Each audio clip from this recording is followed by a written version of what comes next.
Brain, ध्यान से सुनना, ठीक है। इसी को हम लोग याद रखिएगा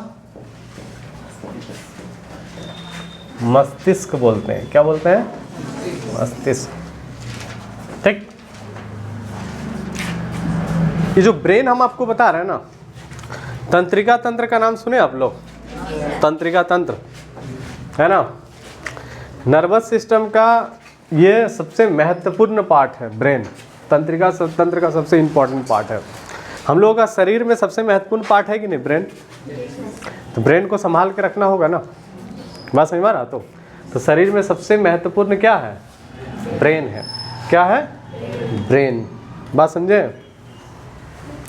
तो बड़ा ही इम्पोर्टेंट है ब्रेन जो होता है बॉडी का सबसे इम्पोर्टेंट पार्ट है ब्रेन। तुम्हारा यदि ब्रेन ठीक है तो सब ठीक है, अब ब्रेन गड़बड़ा गया तो सब गड़बड़ हो जाएगा। एगो तार गड़बड़ाया ना, उसी में पागल हो जाओगे। बात समझ में आ रहा? तो याद रखिएगा जो ब्रेन हम आपको बता रहे हैं, ब्रेन, ध्यान देना क्या बोल रहे हैं। सबसे पहले तो याद रखिएगा ब्रेन जो है ना, इसको ना याद रखिए क्रेनियम, क्रेनियम नाम का एक हड्डी है जो इसको याद रखिएगा सुरक्षा करता है। क्या करता है? सुरक्षा करता है, सेफ्टी देता है। बात समझ में आ रहा? तो सवाल आप लोगों को पूछा जाएगा कि ब्रेन को सेफ्टी कौन देता है? तो क्रेनियम नाम का हड्डी। कौन सी हड्डी? क्रेनियम।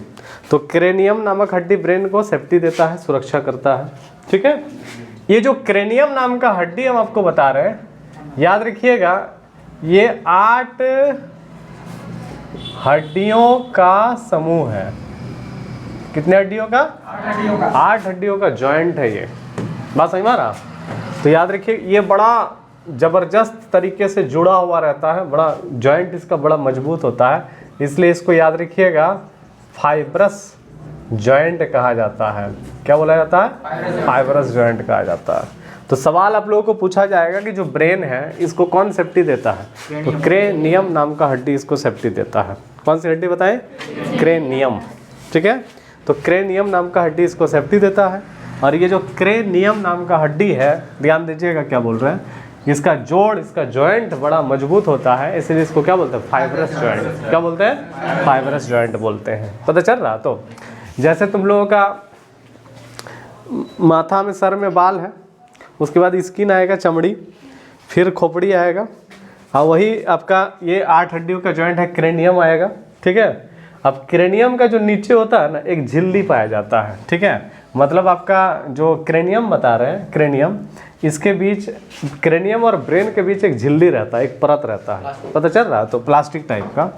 तो याद रखिएगा ब्रेन में जो झिल्ली पाया जाता है, ध्यान दीजिएगा झिल्ली, उस झिल्ली को याद रखिएगा मेनिनजॉइट बोलते हैं। मेनिनजॉइट कहते हैं झिल्ली को। क्या बोलते हैं? मेनिनजॉइट। बात समझ में आ रहा है क्या बोल रहे हैं? हाँ, मेनिनजॉइट मतलब, कहने का मतलब है कि जो ब्रेन है ना, ब्रेन वो हड्डी से टच ना हो, उसके लिए बीच में एक झिल्ली रहता है जिसको क्या बोलते हैं? मेनिनजॉइट। ब्रेन हड्डी से टच नहीं होना चाहिए। बात समझ में आ रहा? तो हड्डी से टच ना हो उसके लिए बीच में एक झिल्ली रहता है जिसको क्या बोलते हैं? मेनिनजॉइट। यदि याद रखिएगा, मान लीजिए आपका माथा में चोट लगा, ठीक है, तो चोट लग जाएगा तो फिर ये जो क्रेनियम नाम का हड्डी है वो आपको बचा लेगा।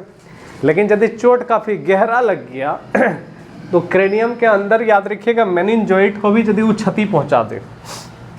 बात समझ में आ रहा? तो जैसे क्रेनियम नाम का जो हड्डी है वो ब्रेन को सेफ्टी दिया हुआ है। अब याद रखिए क्रेनियम जो हड्डी है उसके नीचे क्या है? तो मेनिनजॉइट है, झिल्ली है ना, उसके बाद ब्रेन है। तो ये जो मेनिनजॉइट है, इसको यदि मान लीजिए नुकसान पहुंचता है तो एक बीमारी हो जाएगा। तो कौन सा बीमारी हो जाएगा? तो उसको बोलते हैं, याद रखिएगा, मेनिनजाइटिस। बीमारी का नाम क्या है? मेनिनजाइटिस। ये क्या है? याद रखिएगा बीमारी है। कौन सा बीमारी? मेनिनजाइटिस, ठीक है, बीमारी हो जाएगा। कौन सी बीमारी? मेनिनजाइटिस। बात समझ में आ रहा? मतलब आपको समझना है कि मेनिनजॉइट में किसी भी तरह का कोई प्रॉब्लम होगा तो जो बीमारी होता है उस बीमारी का नाम क्या है? मेनिनजाइटिस। क्या है बीमारी का नाम? मेनिनजाइटिस। याद रहेगा बीमारी का नाम क्या है? मेनिनजाइटिस। कोई दिक्कत? समझ पा रहे हो? आप मेनिनजाइटिस से चोट लग गया, अब मेनिंजाइटिस में कुछ मेनिंजाइटिस तुमको हो गया मतलब ब्रेन खराब हो गया तुम्हारा, अटपटांग चीज़ें आएगा मन में, पता चल रहा तो है ना, दिमाग क्या हो जाएगा, खराब हो जाएगा। बात समझ में आ रहा क्या बोल रहे हो? तो बड़ा ही इंपॉर्टेंट है ये जो हम आप लोगों को बता रहे हैं, ध्यान दीजिएगा। किसके बारे में पढ़ रहे हैं? ब्रेन के बारे में। किसके बारे में? ब्रेन के बारे में। बात समझे? तो पता चल रहा है कि ब्रेन को कौन सी हड्डी सेफ्टी देता है? क्रेनियम। कितने हड्डियों का जॉइंट है? उसके जॉइंट को क्या बोलते हैं? फाइब्रस। ठीक है, उस हड्डी के नीचे एक झिल्ली रहता है जिसको क्या बोलते हैं? मेनिंजॉइट। मेनिंजॉइट में कोई प्रॉब्लम होगा, बीमारी क्या होगा? मेनिंजाइटिस। क्या हो जाएगी बीमारी? मेनिंजाइटिस। याद रहेगा? समझे कि नहीं समझे? तो याद रखिएगा, मेनिंजाइटिस जो होता है ना, इसको प्रोटोजोआ भी प्रभावित कर सकता है। कौन प्रभावित कर सकता है? प्रोटोजोआ। प्रोटोजोआ जो होता है ना, वो मेनिंजाइटिस में पहुंच जाएगा। ठीक है, और प्रोटोजोआ प्रभावित करेगा तो उसी के तरह, जैसे मान लीजिए डर लगना, हर समय डरे डरे रहना, सहमा हुआ, पता चल रहा है? तो जैसे कहने का मतलब है कि ऐसे ही तुमको सोया और भूत दिखाई दे रहा है ना, कुछ होता है ना इस तरह का प्रॉब्लम। बात समझ में आ रहा? तो इसमें प्रॉब्लम होने से होता है। बात समझ में आ रहा? आगे जब बीमारी पढ़ाएंगे ना तब बताएंगे विस्तार से आप लोगों को, समझे? है ना, बीमारी पढ़ लोगे उसके बाद डर थोड़ा कम हो जाएगा, क्या है ना? तुम लोग भी ढेर डरता होगा, है कि नहीं? अब यहाँ पे देखो, ब्रेन के बारे में पढ़ रहे हैं, तो ब्रेन जो है ना, ये याद रखिएगा, तंत्रिका कोशिका का बना हुआ है। कौन सा कोशिका? Neuron cell. मतलब आपको सवाल पूछेगा ब्रेन कौन से कोशिका का बना हुआ है? तंत्रिका कोशिका, न्यूरॉन सेल का बना हुआ। ठीक है, तो तंत्रिका कोशिका से क्या बना है? ब्रेन बना है। तो ब्रेन देखो तंत्रिका कोशिका से बना हुआ है। तंत्रिका कोशिका से क्या बना हुआ है? ब्रेन। तो तंत्रिका कोशिका से जब ब्रेन आपका बना हुआ है, ध्यान देना, समझना है क्या बोल रहे हैं। तो बताइए, यहाँ एक खराबी है, यहाँ याद रखिएगा एक खराबी है। खराबी क्या है कि यहाँ पर जो बता रहे हैं ना, याद रखिएगा जो तंत्रिका कोशिका है, यहाँ कोशिका याद रखिएगा विभाजन नहीं होता है। समझे? कोशिका विभाजन होगा या नहीं होगा? तुम बता चुके हैं पहले। सबसे ज़्यादा कहाँ होता है बताओ? लीवर में होता है। याद आ रहा है ना? सबसे ज़्यादा कहाँ होता है? लीवर में। तो तंत्रिका जो सेल है, तंत्रिका कोशिका, या कोशिका विभाजन होगा? नहीं होगा। अब कोशिका विभाजन जब नहीं होगा तो इसका मतलब ब्रेन में यदि चोट लगा, ठीक है, तो ठीक होगा क्या? नहीं होगा। इसलिए जब भी गाड़ी चलाओगे हेलमेट पहन के चलाना। बात समझ में आ रहा? जब भी गाड़ी चलाओगे हेलमेट पहन के चलाना, क्योंकि यदि गिरोगे तो पैर हाथ टूटेगा तो उतना दिक्कत नहीं है, जिंदा रहोगे। ठीक है, माइंड तो कम से कम काम करेगा, समझे?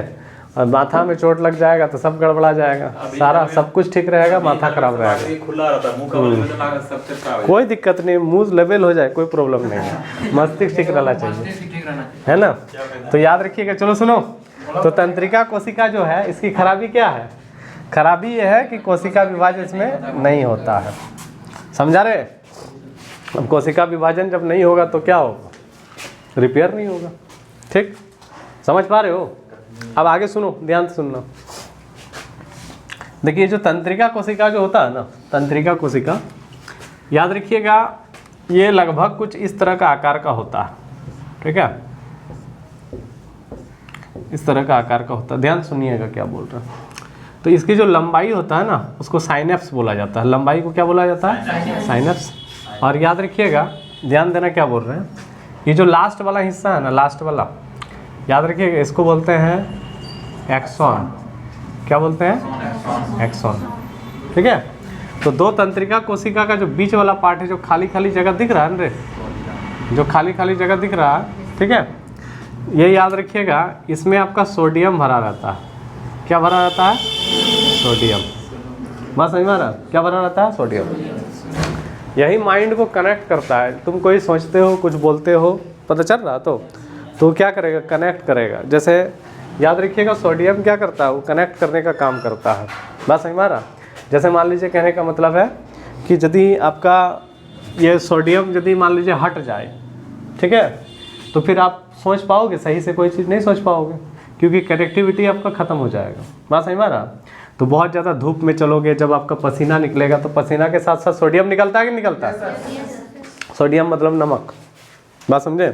तो पसीना जब निकलेगा तो सोडियम निकलेगा, और जहाँ आपका सोडियम निकला तो याद रखिएगा ये सब क्या हो जाएगा? ब्रेन में खाली हो जाएगा।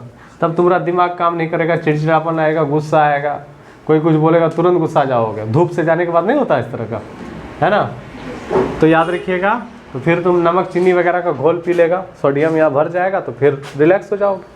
बात समझ में आ रहा क्या बोल रहे हैं। तो याद रखिए कि जो बताएं हम आप लोगों को, ध्यान देना क्या बोल रहे हैं। सवाल आप लोगों को पूछेगा ब्रेन के बारे में। किसके बारे में? ब्रेन के बारे में, ठीक है। तो यहाँ पे आपको पता चल गया, कोई दिक्कत है यहाँ तक समझे आप लोग? लिख लिए इसको, लिखो। इसको साइनेप्स बोलते हैं, साइनेप्स।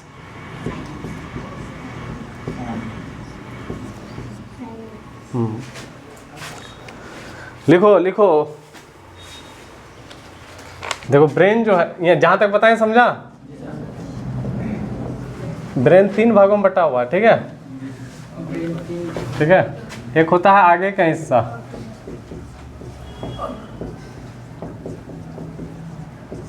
आगे का हिस्सा एक होता है अग्र मस्तिष्क, एक होता है बीच वाला हिस्सा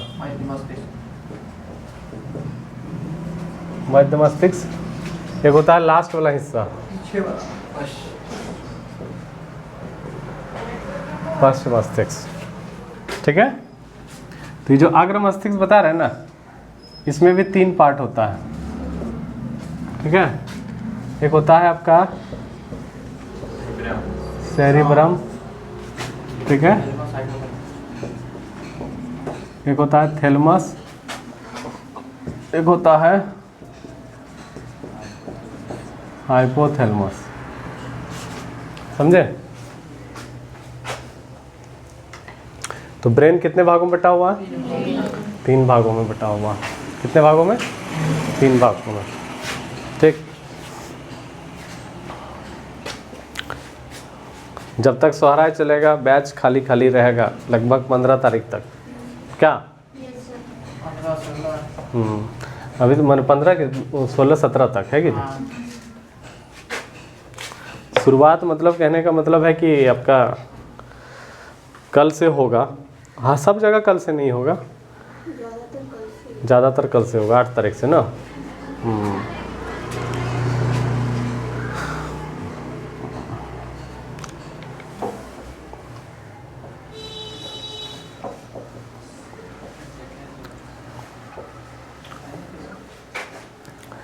तो याद रखिए कि जो बताएं हम आप लोगों को, ब्रेन कितने भागों में बटा हुआ?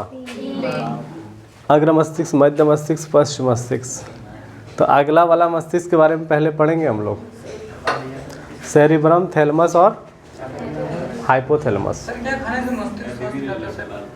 खाने से नहीं, मेडिटेशन करो, ध्यान केंद्रित करो।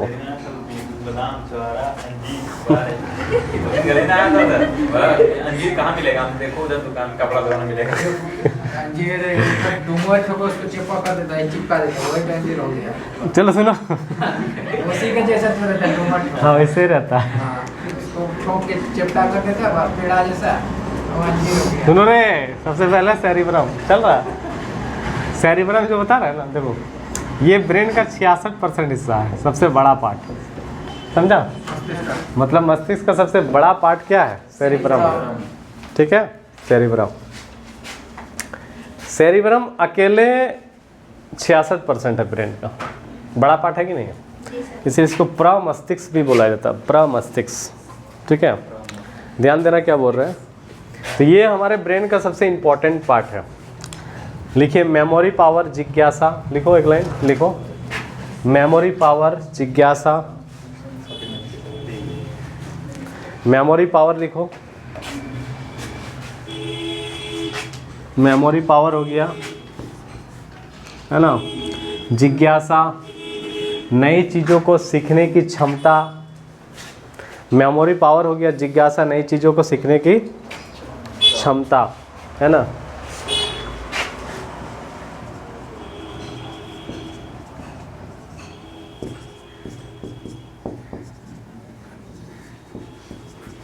जिज्ञासा, नई चीज़ों को सीखने की क्षमता।